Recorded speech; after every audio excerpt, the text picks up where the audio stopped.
আসসালামু আলাইকুম চতুর্থ শ্রেণীর শিক্ষার্থীবৃন্দ। আজকে আমরা 101 পৃষ্ঠায় হর হর এবং লবকে একই সংখ্যা দিয়ে ভাগ করে কি করা যায়, সমহর বিশিষ্ট ভগ্নাংশ রূপান্তর করা যায়। তেমনইভাবে আমাদের 6 এর 12 যেমন দেওয়া আছে, এখানে উপরে দিছে ভাগ 2, তারপর এখানে দিয়েছে ভাগ 2।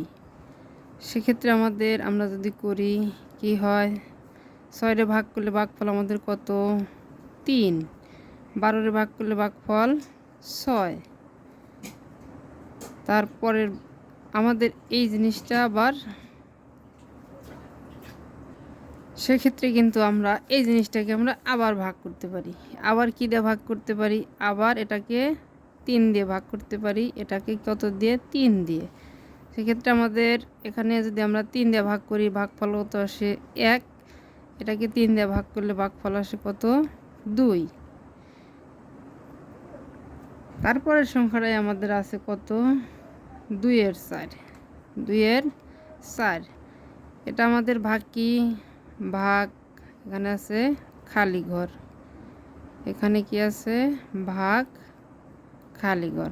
ফলাফল কি আছে আমাদের 1 এর 2। এখন 2 রে যদি আমরা 2 দিয়ে ভাগ করি তাহলে ভাগফল কত, 2 দিয়ে আমরা কত, 4 দিয়ে আমরা কত দিয়ে ভাগ করব 2 দিয়ে ভাগ করব। এখন 4 রে 2 দিয়ে ভাগ করলে ভাগফল 2, 2 রে 2 দিয়ে ভাগ করলে ভাগফল 2, এই 1। তাহলে কিন্তু আমাদের এই যে সমহর বিশিষ্ট ভগ্নাংশে রূপান্তর হয়ে গেল। যে প্রথমে আমরা যে কোনো সংখ্যাকে যত সংখ্যা দিয়ে ভাগ করা যায় সেই ভাগ করব। 6 রে আমরা 2 দিয়ে ভাগ করলে ভাগফল 3, 12 রে আমরা 2 দিয়ে ভাগ করলে ভাগফল 6। এটা কিন্তু এটাকে আবার ভাগ করা যায়, সেই হিসেবে কত দিয়ে ভাগ করা যায় 3 দিয়ে ভাগ করা যায়। 3 দিয়ে ভাগ করলে ভাগফল 1, আর 3 দিয়ে 6 রে ভাগ করলে ভাগফল 2। তাহলে আমাদের সংখ্যা কত হলো 1 এর 2। আবার এই একই সংখ্যা, এই সংখ্যাটা আমাদের কত বানাইতে হবে, এই যে 1 এর 2। তাহলে 6, 12, 2 এর 4 এর কি, এই যে 1 এর 2। এরা হলো সমহর বিশিষ্ট ভগ্নাংশ।